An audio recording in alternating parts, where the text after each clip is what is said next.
Pahirapang transmission ng election returns naranasan sa ilang bayan sa Abra.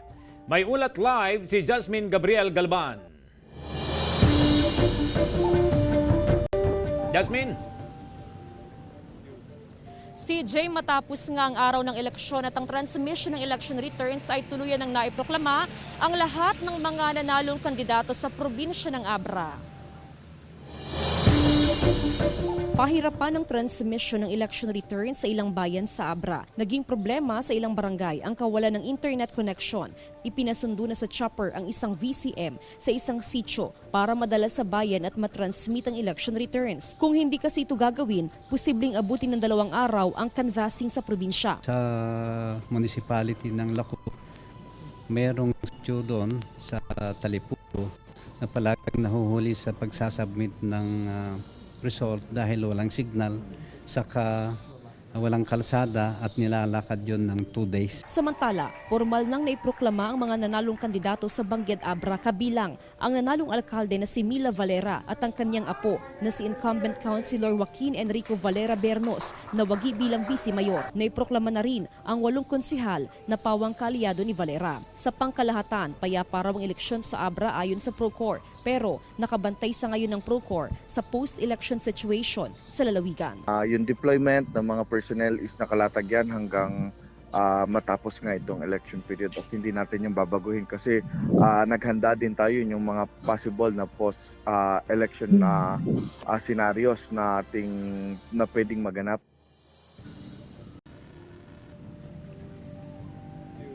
CJ, sa assessment ng COMELEC province-wide ay mataas yung voters turnout. Nasa 85 hanggang 87% yung naitala nga sa probinsya ng Abra. 140,000 plus yung registered voter at lumalabas nga na yung porsyento, yung 85 hanggang 87 ay napakataas na yun ayon sa provincial COMELEC. Samantala, 2 days after ng eleksyon ay maayos ang sitwasyon sa probinsya ng Abra and even sa bayan ng Pilar na unang isinailalim sa COMELEC control. Ayon sa PNP, bagamat safe naman yung sitwasyon doon ay mananatili pa rin ang puwersa ng PNP, ng Special Action Force at maging ng Philippine Army. Samantala, CJ, doon naman sa proclamation sa mga nanalong kandidato naman sa probinsya ng Abra, ang governor-elect doon sa ngayon ay si Dominic Valera. Siya ang incumbent na mayor sa bayan naman ng Bangged.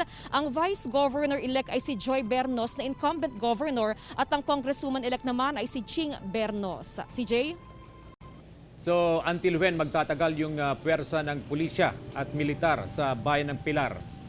Jasmine? Yung sa bayan ng Pilar, CJ, hanggat, sabi nga ng PNP Procor, hanggat sa pakiramdam nila ay kinakailangan pang mag-extend at mag-stay, yung mga kapulisan doon ay mag-extend pa rin sila doon. Bagamat sinasabi naman nila, CJ, na safe yung situation doon, wala namang anumang threat na nakikita, ang PNP ay mas mainam pa rin daw na may mga nakastay doon na puwersa ng PNP at ng Philippine Army nang sa ganun, in case na merong mga maitala na yung mga post-election related incident, at least ay may mga naka-standby silang puwersa doon, CJ, sa bayan ng Pilar. Okay, bukod sa Pilar, Jasmine, ay nabanggit mo yung 3 bayan pa na tinutukan ng COMELEC at PNP noong eleksyon. Kumusta na ang sitwasyon sa mga lugar na yon? Aside sa bayan ng Pilar, CJ, ito yung before the election day, binabantayan nga yung bayan ng Bangged, ang bayan ng Dolores at ang bayan ng Saladan. Pero sa assessment nga ng PNP Procor ay maayos yung sitwasyon sa buong probinsya ng Abra, CJ. Even sa Pilar, though merong mga reported incident na presence ng private armed group, pero ayon sa PNP ay maayos naman yung situation doon dahil nakapag-deploy sila ng mas maraming puwersa mula sa Philippine Army at maging sa SAF at maging sa PNP. So province-wide, CJ, maayos yung situation. Bagamat may mga incident nung mismong araw ng eleksyon, pero ito'y minor incident lamang at hindi maituturing na kumbaga threat sa probinsya ng Abra, CJ. Anong ginawa ng PNP at militar sa presence o namataan ng mga umano'y miyembro ng PAGS sa bayan ng Pilar during the election day? May update ka na ba rito, Jasmine?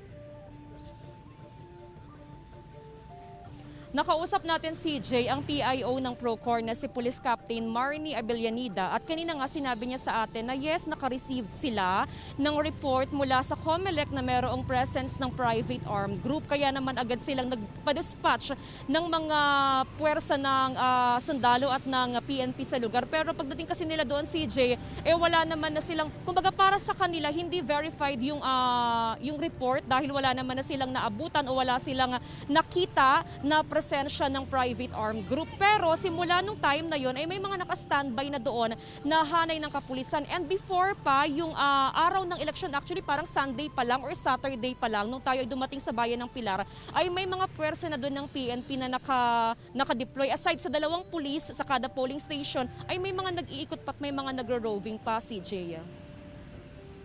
Ang maganda rito, Jasmine, natapos yung eleksyon dyan sa Abra na payapa, maayos at tahimik. Maraming salamat, Jasmine Gabriel Galban.